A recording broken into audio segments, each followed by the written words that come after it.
Everybody, thanks for tuning in. Thank you for tuning in to another episode of StreamGeeks Live, the show where we talk about one thing and one thing only: live streaming. A high-definition broadcast brought to you by your hosts, the StreamGeeks, Paul Richards and Tess Protesto. Available via video on Facebook and YouTube Live, plus via audio on our podcast cast channels on iTunes, SoundCloud, and Stitcher Radio. StreamGeeks, the tech geek source for the latest in live streaming and video production. Let's get started.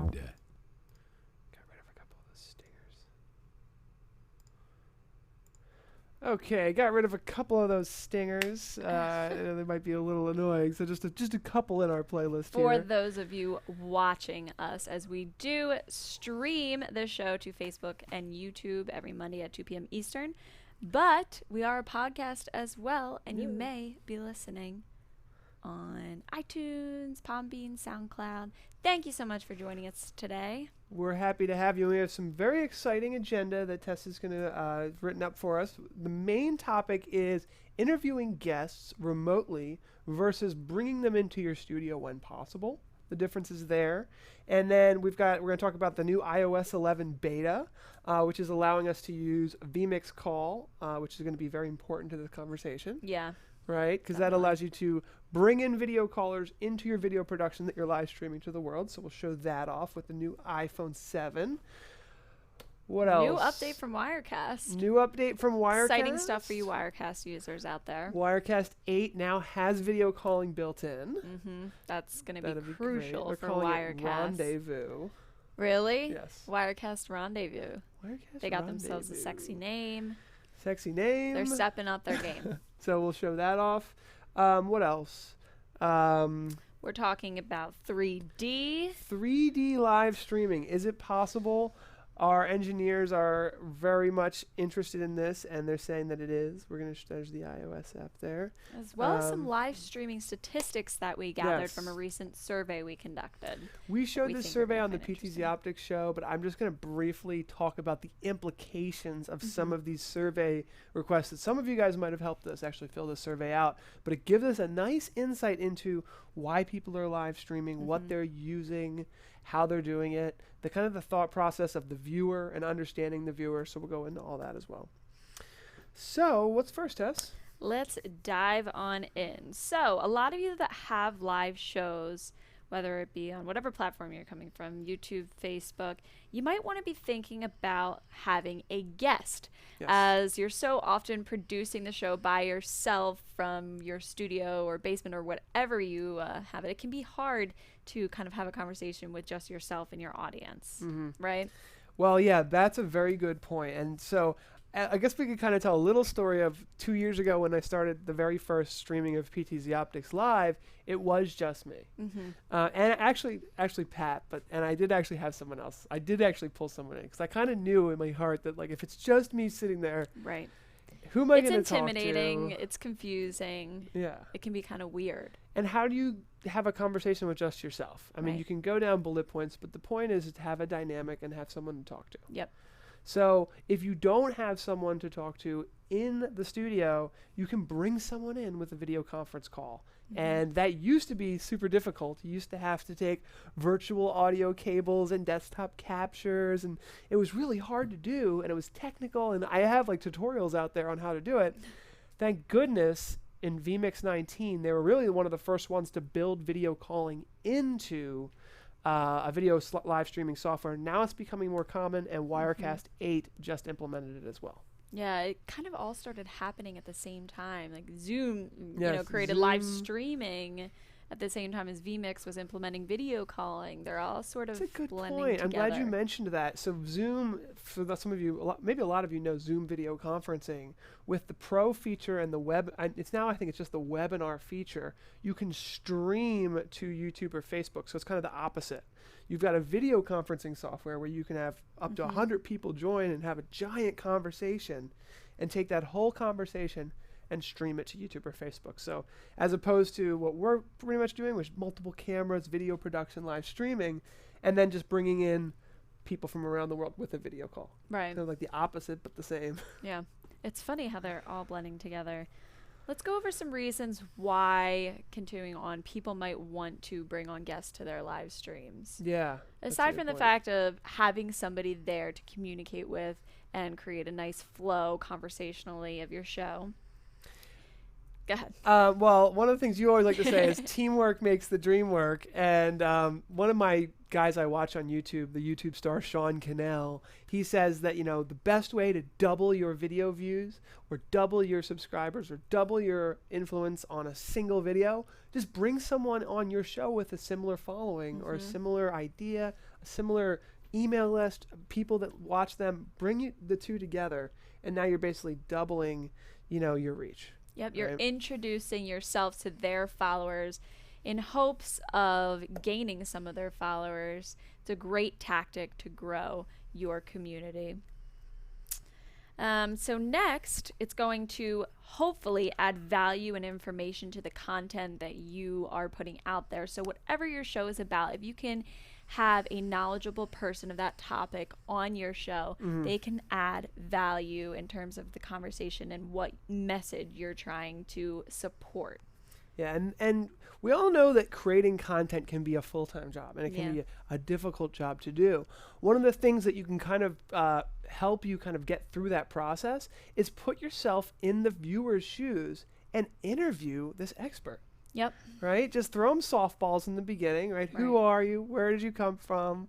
What's your idea on this? What's your idea on that? But then just let them know, and maybe we can dig in this because we've done a lot of this, is, then really dig deep, give them questions that have difficult answers and that you don't even know the answer to, right? So they're providing so much value and you're providing so much value to the audience by kind of being there.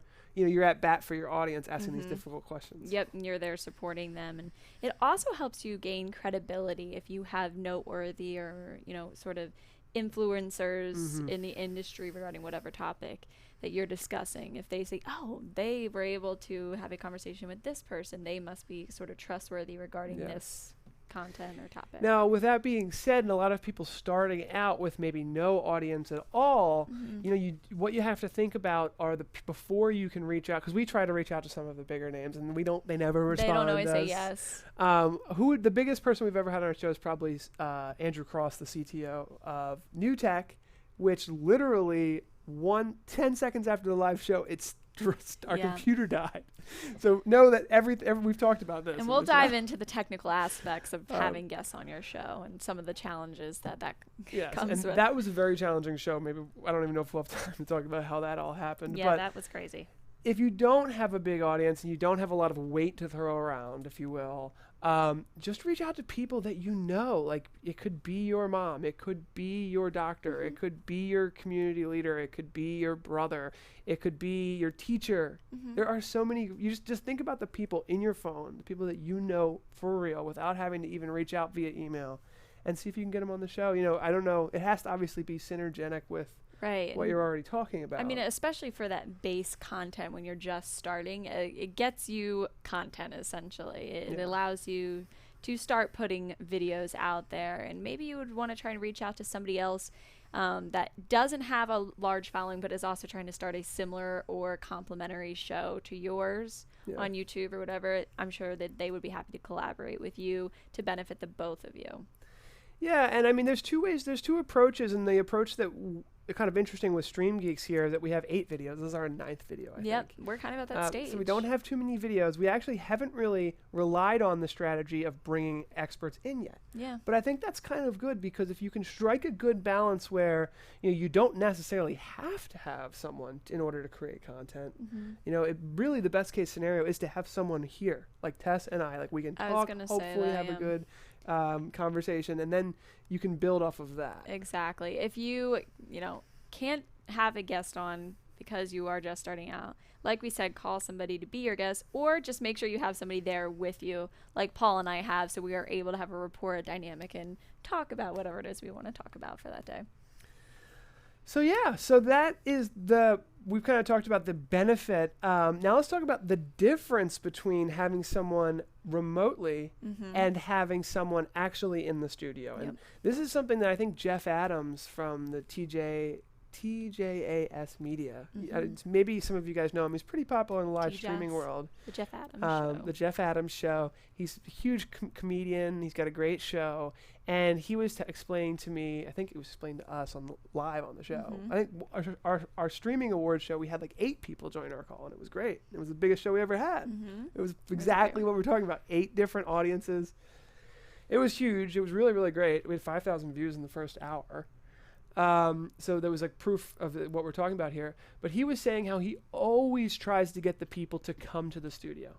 Now, understanding that it's a big commitment. He lives in Miami, Florida. Having to fly in people. Understandably a challenge. But what he was explaining, when he does that, he usually spends much more time preparing. He like establishes a rapport, takes the guy out to dinner. He has a later show. I think it's like 7 or 8 p.m., maybe 9 p.m. show. So he takes him out to dinner. He gets to know him. There's a lot more research. And then every once in a while, he says the person cancels last minute. He's like, I've done 2 weeks worth of research getting ready for this interview. So, but with that being said, it's kind of like, you know, when you do bring them in, you're going to get a lot more out of it, I think. Yeah. And we are learning from experience with that, because we recently on our main live show had a guest come in physically, which was super fun. But we're able to learn some things that you might want to have prepared that would be different if you were just having a remote guest come in. Yes. So for us, and this will probably happen to you, I would think, or most people out there, is that having people remotely without having them to leave their office or go anywhere is probably going to be the most common way for you to get people into today's day. A virtual meeting. So that's going to be the most common way. And what happened with us is we got used to that, and we're ready for that. And we've got headsets to listen to them. Like a couple of things that you would need, for example, pretty much all you need is headsets to hear the far end. Headsets, and then the software. The software that you would need to stream. But you for probably example, already have. our streaming software, vMix, that we often use, has this calling feature already implemented. It's very simple for people to come on to the show without downloading any software of their own. Yes. They just need a webcam and a microphone, same as on our end, of course. So a couple small things, like maybe a headset splitter if there's 2 of you. Which is what we use. We have a headset splitter. The other thing is, depending on how the audio is set up, you might want to mute yourself. So you don't hear a repeated thing. Yep, so you can mute your headphone output, not your output going to the world, but just your headphone output. So when you put your headphones in, you can hear video clips, all the normal stuff, just not yourself. Usually you don't have to worry about that if you're just doing a one-way broadcast. And then that's really it. Just make sure the audio is being routed to those headphones, not some speaker where you would get an audio loop, and that's it. And then once you figure out that workflow, if you will, you're good to go, and you can just rinse, wash, repeat, and you can have guests from all over the world all the time, and it's amazing. And you couldn't do this 5 years ago, 2 years ago. I mean, it's really, and it's really easier to get some of those larger social influencers to be on your show if they're able to quickly call in for an hour in their busy schedule. And it's becoming more commonplace, and I think that, you know, this is what's done on CNN too. You know, they're bringing reporters from all over the world. Now, of course, they do have that 4-person panel or 6 people in the studio, which is the best cool thing to do, but can't be done all the time. So you get into that workflow, and you get to be able to do it, and it's really fun. I highly suggest doing that.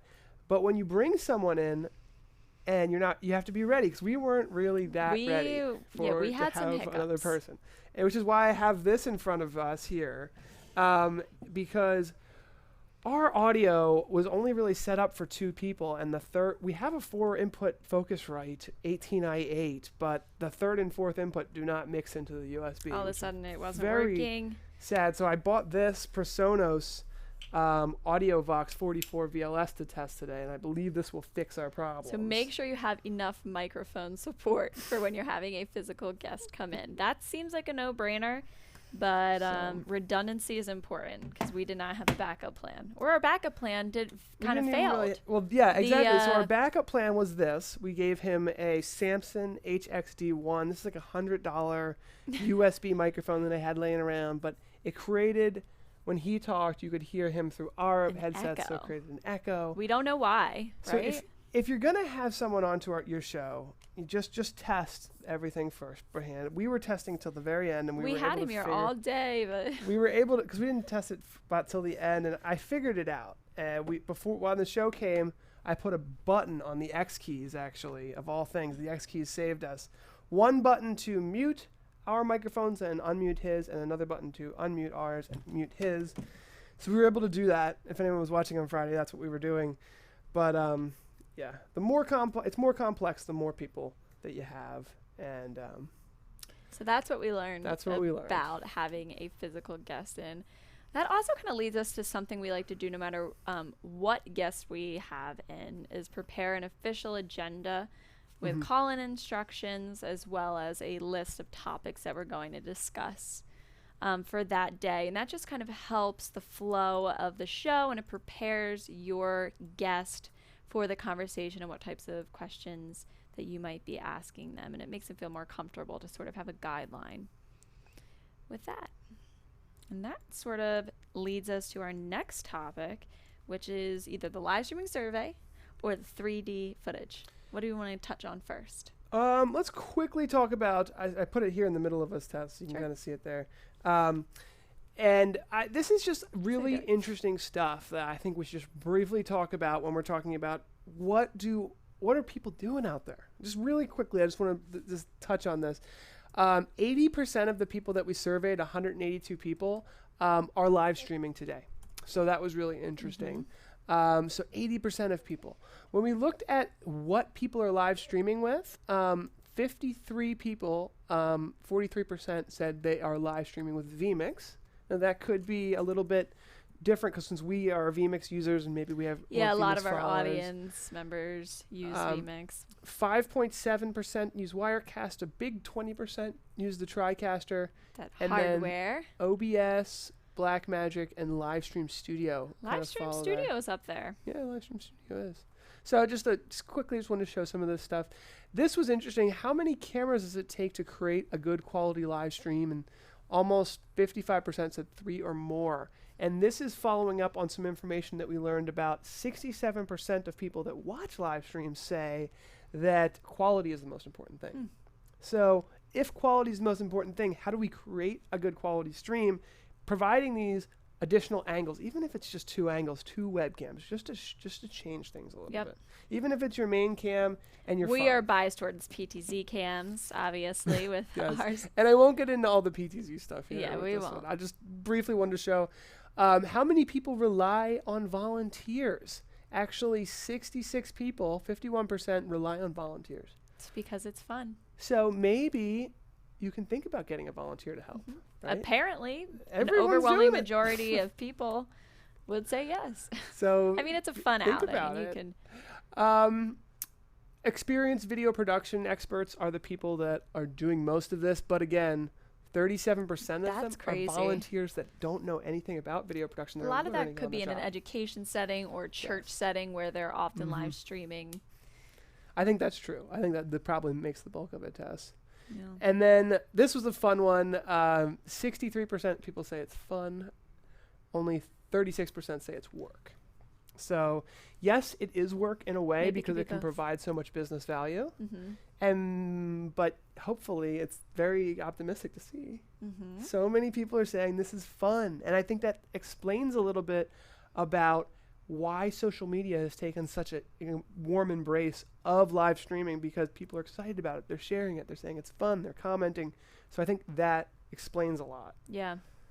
And then we'll skip the rest of this really, because we talked about this last Friday, but some people might not have seen it.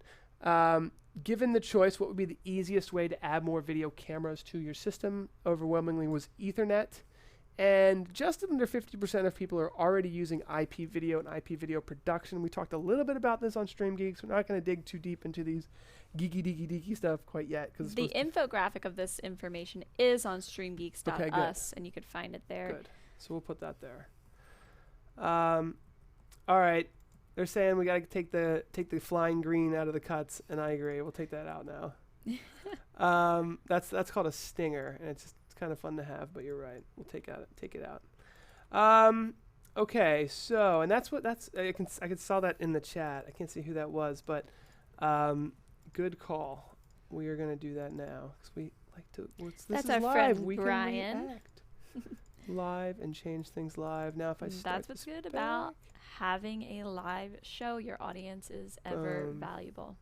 Wonderful. Okay, so that's done. The next thing would be 3D. So Or do you wanna- is this our random tech fact of the week or a super tech tool? Or? It was neither, because we were going to talk about the Okay. iOS app and then the low latency streaming. Got it. We can replace. No, that's fine. We can do whatever we want, I So- guess. So I'll just preface this really quickly. 2-minute video with our lead engineer. He's really excited about this. He's figured out how to do 3D live streaming to YouTube. He is the stream geek. He is the actual stream geek, so we're gonna have him on more often. In fact, he probably We wants got to to come get him on. in here. He's really, once we get this, he's gonna want to explain a little bit more. But I'm gonna go ahead and play this. 3D live streaming he made possible. He's using the new tech NDI. He's using vMix. He's using a 3D camera. He's using YouTube. So a lot of relevant stuff here. Let's go ahead and play the clip. All right, so I'm going to start this video here for 3D live streaming. This is a pretty ridiculous camera. It is a 3D camera. So it actually has 2 lenses and produces 3D content, which you can wear glasses to do. And that's been done before, but one of the interesting things that Matt is working on over here at StreamGeeks, Hi everyone. is he's actually set it up to live stream the 3D content, which is the thing that we've been kind of working on for a while. So what you're seeing here is the live camera that Paul was just in front of. And this is what's being sent from our receiving unit over to our LED display. So technically, this would be your encoder, and we're using vMix along with an NDI output. When we come to the receiving PC, we're using NDI again to pull in the feed, and then pumping it out to a player that can handle 3D content. Yeah, so I'll just do a quick little close-up here. That's the computer. That's the 3D camera output there. It looks funny if you're not wearing the glasses. It's 2 merged displays. And then over there, it still looks funny again. This is 3D content kind of that's pre-recorded. That's the way it looks when it's live. And then you're not going to be able to see this as well as I wish you could, because you have to wear glasses like this, and I'm not going to put them on top of the television, but they have a gigantic 3D LED display that they're trying to, that they've been able to stream 3D content to. So the applications are interesting, not what you probably think of putting in your home or something. Although you might like to. You might want to put this in your movie theater at home, but it's more along the lines of like immersive. Yeah, immersive media, Type of- advertising, something like this. You could do remote 3D presentations so that if you had 3D content, maybe you don't need to be in 3D on the display, but your content can actually be sent remotely in 3D to a far-end participant. So you may know that YouTube does have 3D streaming now that they support. It's something that's more of a niche. It's not something that you're probably going to go ahead and pick up a 3D camera and start doing right away. No. But we were interested in figuring out whether or not we could reproduce it from a live stream perspective, and it looks like we can, and that's how we did it. Yay. Bye, guys. So, yeah. Are that was those kinda not the funny. cutest stream geeks you ever saw? So definitely some geeky streaming going on there. Are we More going to be in come. 3D next year at Infocom or something? Well, it would be with fun. HSI Immersive? Here's my question to you guys, and this would be, I think, a good Facebook Live reaction question for people that are out there. But if we were to do a Facebook Live reaction, or if we were to do a 3D live stream, would you be interested in doing it? Would they need... How They would that... you would need to have glasses yourself, Okay. and you would also need to have a 3D display, a 3D capable computer. That would be very niche audience. But if people want it, that would be super fun. I want to be in 3D. So here we go. I'm going to go ahead and do this Facebook Live reaction question. If we would live stream in 3D, which we have apparently what we need to do it, would you be able to even watch it? Heart if you could watch it, haha if you can't. And I know some of you guys on YouTube I'll chat the can't link. do the Facebook Live reaction question. Just let us know in the chat. Just interested. I'll chat about the link in this. case you guys want to hop on really quick. He has an HTC on the Vibe shelf gathering. gathering. Does that mean he dust. is? I don't know what that is. Does that mean I that he could I watch think it? that means he could watch it. Yes. So, wanted to show We that got off. one viewer. We probably have some cool stuff going on with 3D. But it's just kind of It's the niche. I wouldn't future. suggest going out and saying I'm going to be the first one to do this because a lot of people aren't going to be able to watch But it. it's cool. And it's going to look It's funny. pretty darn cool. Let's say a couple people are already saying they probably wouldn't be able to watch it. And that's why and there is this other thought process, which I think is actually interesting, is what if we did our normal StreamGeeks show Mm-hmm. and simultaneously had a 3D version available? Okay, that You would know be what I cool. mean? So if somebody So- had a 3D TV, do you think there's some way they could pull a browser up and watch it on Well, that? if they have a 3D TV, they should be able to just watch YouTube on their TV. With the YouTube is built it would into be the smart 3D TVs. anyways. It would be 3D, but Okay. when they bought the television, they probably, hopefully, have those stupid glasses laying around somewhere, and they'd have to put those on too. So it looks like most people are saying that they probably wouldn't be able to watch it. Well, it's good info to have. It's good info was to fun have, while and it it's a lasted. fun little stream geeky thing. Let's So- get into our little segments for this week. All right, what's next? We're going to start off with, let's not start off with a live video moment of the week. Let's start Okay. off with a random tech fact. All right, fact. here we go. And now it's time for our random tech fact of the week. All right, so the random tech fact of the week is The new iOS 11 beta. Yes. So I'm gonna do a live demo of this. And I lost it. Here we go. So, goodness, here we go. So this is now, I have updated to iOS 11. I'm not sure if you guys have seen this yet. The swipe looks a little different. The App Store looks a little different. The iOS store looks a little, so it's a little different. So what I want to do is I want to show you guys how vMix Call will actually work with iOS 11. So this has been is a pretty big deal for people who care about this kind of stuff. Let me go ahead and type this in, vmixcall.com. So if we go to vmixcall.com, it's going to ask for a name and a password. And so I have my name is Paul. And I'll show you what this looks like on the other side as well. But there's a password here that Do you I'm want me to being type given. for you? Sure, could you? I'll read it off to you. So it's 05 Mm-hmm. 95 Mm-hmm. 059506 7706. All right, front And then camera. just hit connect. You have the option to pick which camera. Oh, that's cool. So it did give you the option to pick which camera. Go ahead and hit allow. Now it looks goofy, doesn't that? Let's go ahead and mute it. And, oh, I see. It's giving us, It's prompting us to be sideways. go ahead and turn, I thought I turned the volume off on this. Oh yeah, do that. Still volume's coming out of it. All right, let's. Here's the Should view we just from mute the this. microphone? Yeah, All right. there we go. And So there's a chat turn browser. the Oh, volume's off too. I'm Okay, on there it. we go. So that's it right there. wow. So let's see what the latency is like. It's a little bit, it's going out to the cloud. All right, so there's too much latency too to even use it. It's not, my voice is not matching. But you can see here, it's also not really getting any return video either. This is the first time I've tried it. So this is beta. So This is completely beta. We just wanted to show that off. So I guess that's it really, all to show, huh?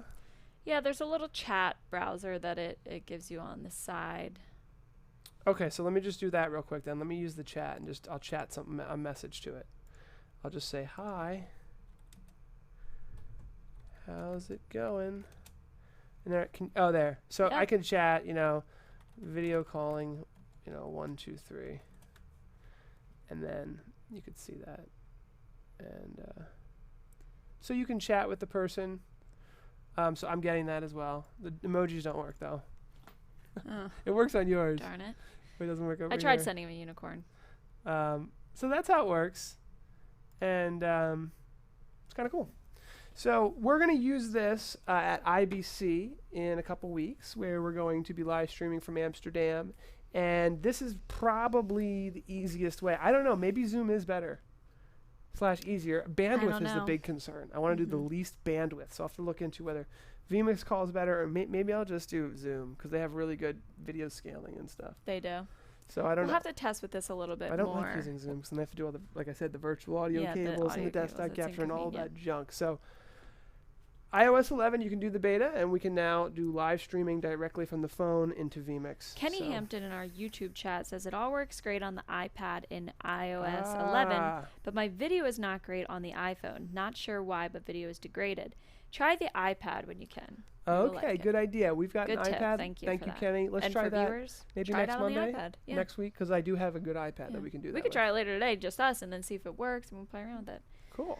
All right, so next on the agenda, we can do live video moment of the week. Today, I know we have some international viewers, but I'm sure you know that in America, it is September 11th. So, of course, we're going to pay tribute to that with some live footage from USA Today of the memorial happening in New York City at the site of the Twin Towers. And now it's time for our live video moment of the week.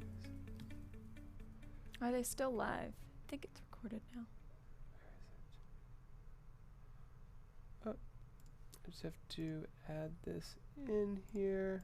So yeah, this is just, we just wanted to pay a little tribute to, is that it? No, it's browser. Sorry, I'm trying. So right now the video's been recorded because it was live this morning, but they were reading all of the names here it is. Of the victims.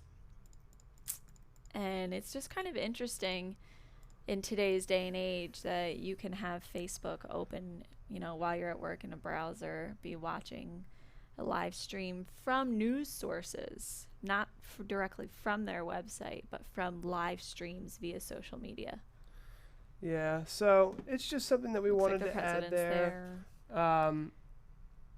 And it's kind of sad. It's a sad day, but 138,000 views, and people are able to look at how many people reacted with the sad emoji. Yeah. So, and there's a heart emoji, and this is where Facebook really kind of goes up and above and beyond, allowing people to chat. Yeah, well, it's a good way to take part in, the morning prominent memorial service that's happening in America on a day like today. I had it playing this morning. So, little bit of a not fun, happy note, but important to take note of. It just so happens today is September 11th. So. Yeah. So, hopping on to the branding quote of the week. This is kind of silly. This is a quote from Todd Newton, who's a popular day show host. And he says, hosting is an art form. Like acting, singing, or comedy, hosting is a craft. It's a delicate dance of timing, the ability to read the room, and the art of conversation. Wow. The art and when of you're live, yes. It's a little bit more intimidating, and there's a lot more pressure.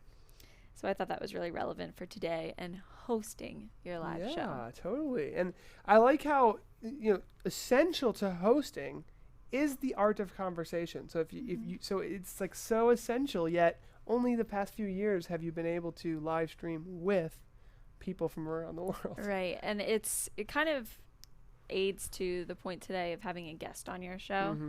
I mean, it's kind of hard to have a conversation with yourself. I mean, I could probably talk to myself all day. Well, but for a lot of people, with your beauty blogging and everything, I mean, a lot of people do live stream to a camera, and then you've got your audience as your conversation, right? So it is possible, and a lot of people do it actually. But I think what a lot of the benefits that we've talked about today about being able to bring in those experts, which the ease of being able to interview for your audience, or have someone there. Is just so much value, and the quality. We talked about how quality is so important, so I think that ties in quite well. Good job on that one, Tess.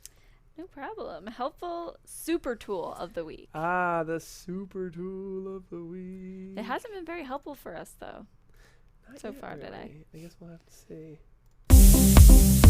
And now it's time for the super tool of the week. So the super tech tool of the week, and sorry that was so loud, I keep on forgetting to save the file with the video clips lower.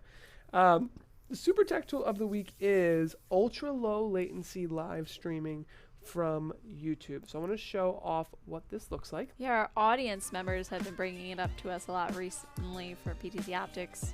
Yeah, So we had to check it out. Now it's not for everybody. Is the big takeaway? But here in the advanced settings, you can see that we just went into the info of our live stream. At the bottom, we have normal latency, low latency, and we have ultra low latency. Now the thing to note is it does not support DVR, closed captions, or any of the higher resolutions. See, that's a red flag for us because it's really important for us to be able to repurpose our content and its shelf life, essentially. So we decided to choose just regular low latency today. Actually, on a normal day, we would just be at normal latency. And I think you have to kind of take YouTube's word for it at the beginning and say, all right, normal is probably what I want if I'm doing a normal day stream. Who can we think of that would be really beneficial to use? So, well, a couple things. So one is that in the beginning, we started to get a little buffering. And I'd love to know, for those of you watching out there, are you getting any buffering on YouTube? Or was that just something, it does happen. It can happen to anybody at any time.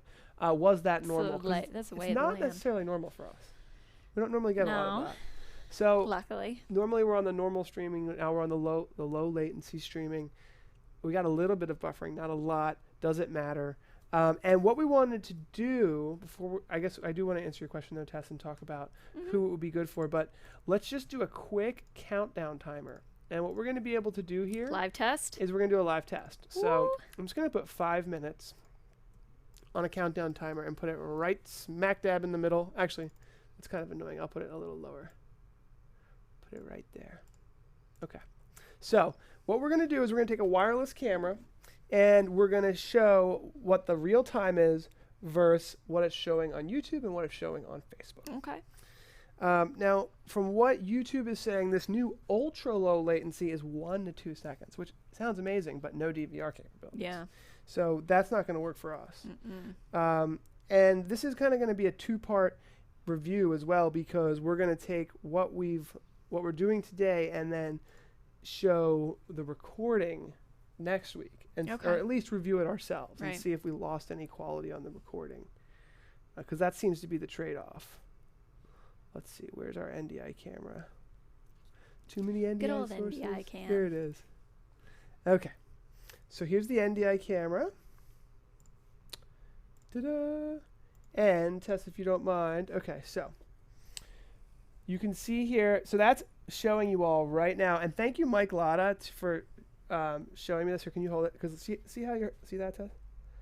So that you can see that and that. The difference. Yeah. Yep. So we're looking at 10 seconds roughly, huh?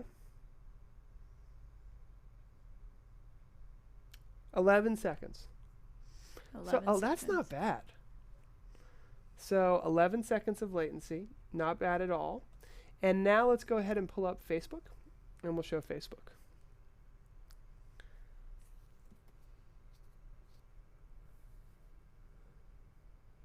Twenty.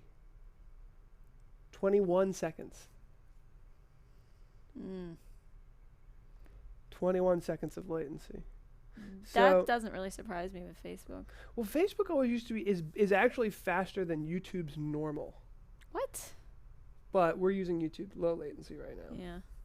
So this is a good learning experience for us. And that's the test. So the test is over, and that was fun. We'll go back to our normal cameras that aren't so red looking. He's like, why are you showing me that? I'm like, really red? It was more of an orange haze. Was it? Yeah, and we didn't, yeah. And these cameras look really good. I think they're all matched well. We've got all these blues, and we got a new Philips Must be a really good manufacturer. Yeah, whoever makes these things are really good. So there you go. So the normal latency I remember on YouTube seeing like 30, 40 seconds.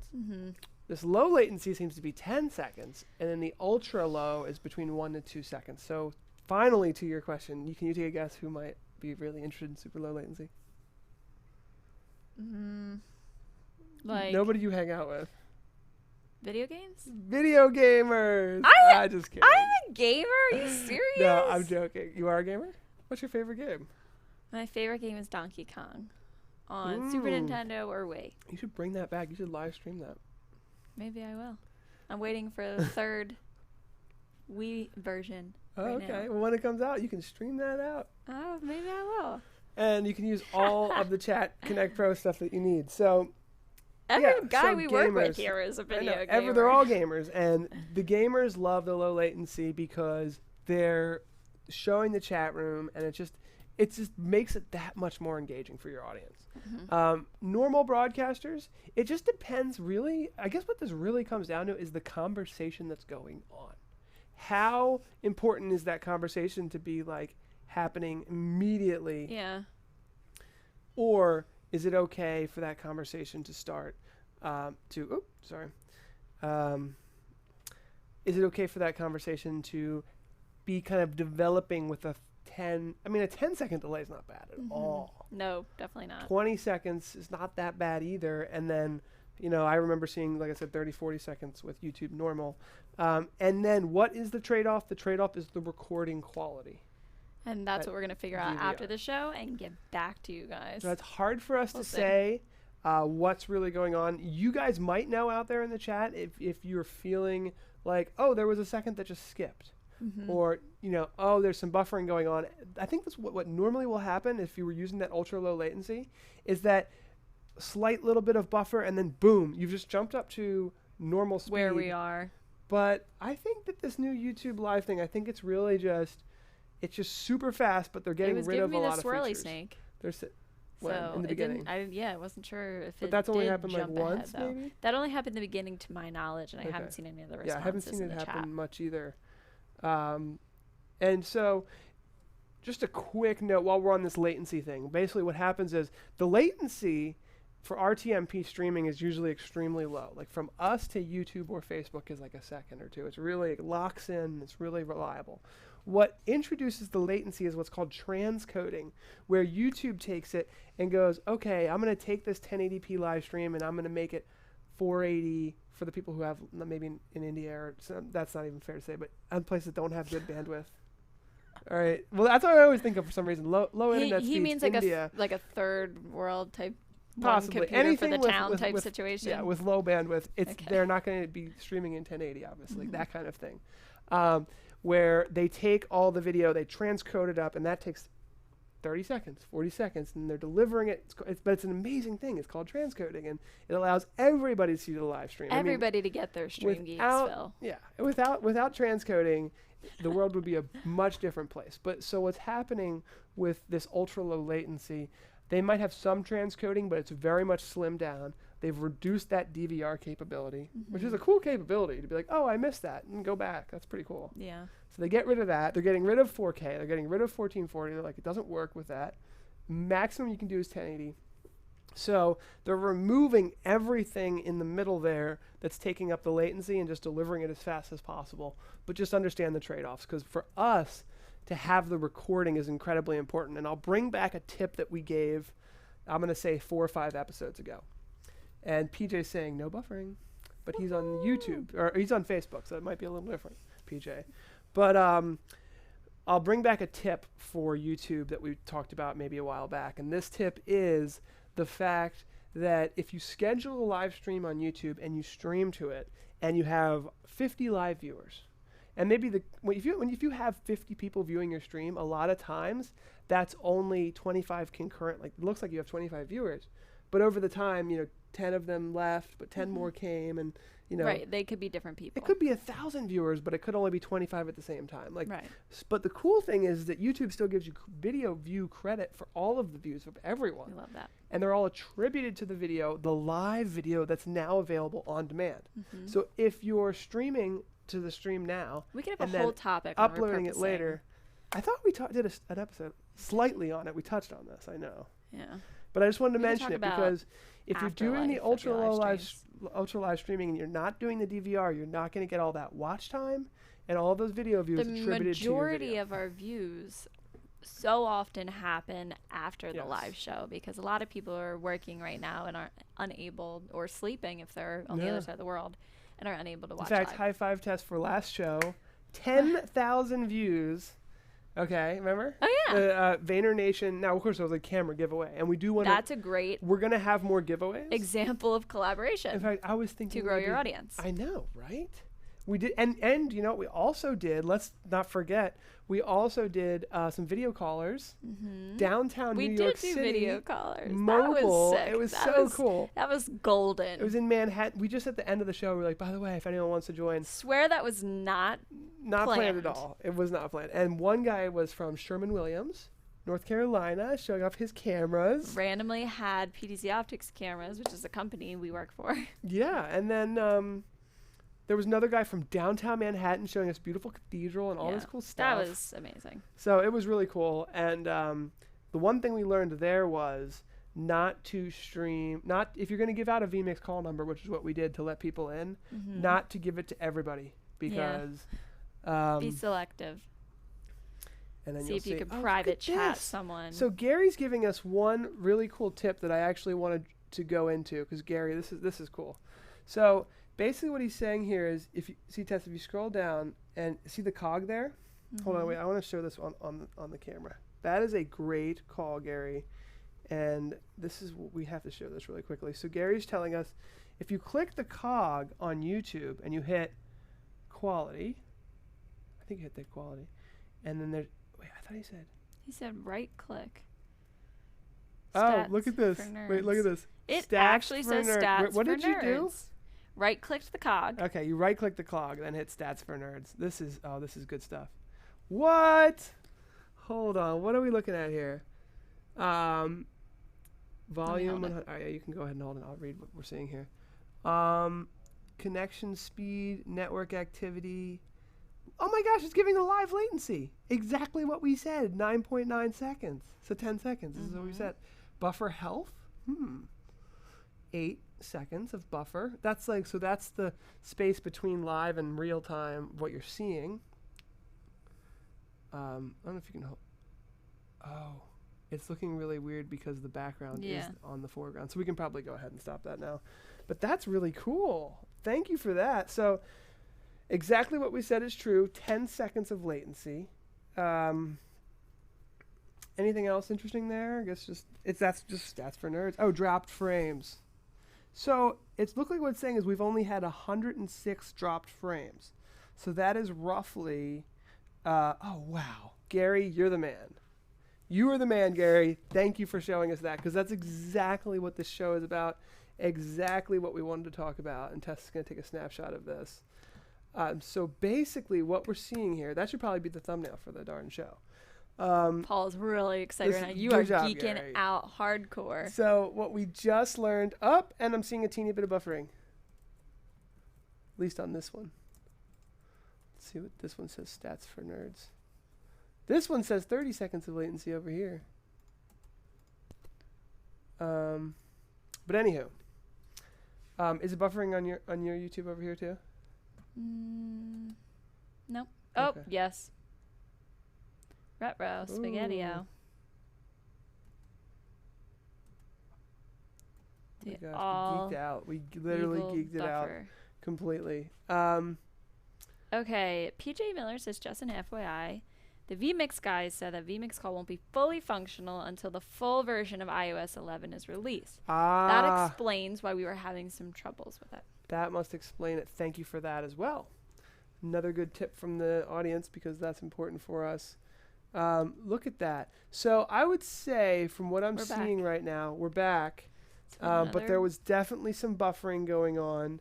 And I think I feel the safest in the normal YouTube live streaming. Yeah. I think when we go back and watch this on-demand video, we're going to see some blips. Yeah. I mean, because that's what happens. And so, Hopefully that won't hurt the audio too much. but the one small thing we saw there, and maybe if I go to this camera shot, which will show it a little better. If this one little thing here is that it says dropped frames 116 out of 10,000. 104,000. So if we're doing 30 frames per second, it's saying like there was 4 seconds. Yeah. In an hour-long broadcast, almost, it's not bad at all. But when we started buffering, we lost like 6 viewers on YouTube.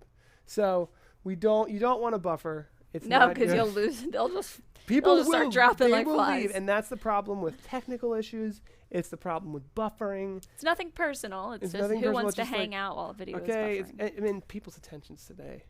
It's like while you're online specifically, because that's kind of the time when it's so easy to just click away. Oh, just go here, up, just go there. Super easy. So that's the show, everybody. We did definitely talk about everything. It's one of our longest shows. Yeah, it was a fun one. Thank you guys so much for joining us today. Very fun show. Really appreciate having you guys. Go ahead and find us on Facebook after this. It's StreamGeeks on Facebook and Instagram. StreamGeeks.us for more information and blog posts. If you're listening to the podcast, thanks for being here. We covered a lot of cool stuff. And We'll see you next time. Bye, everybody.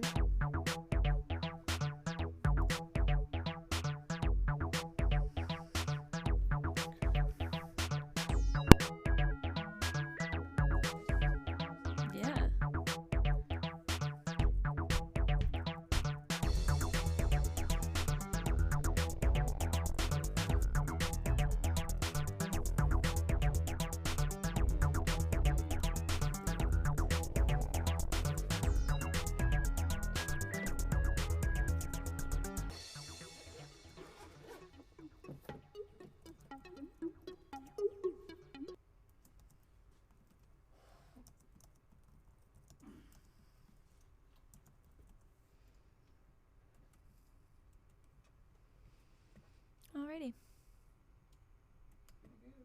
So I'm sure that email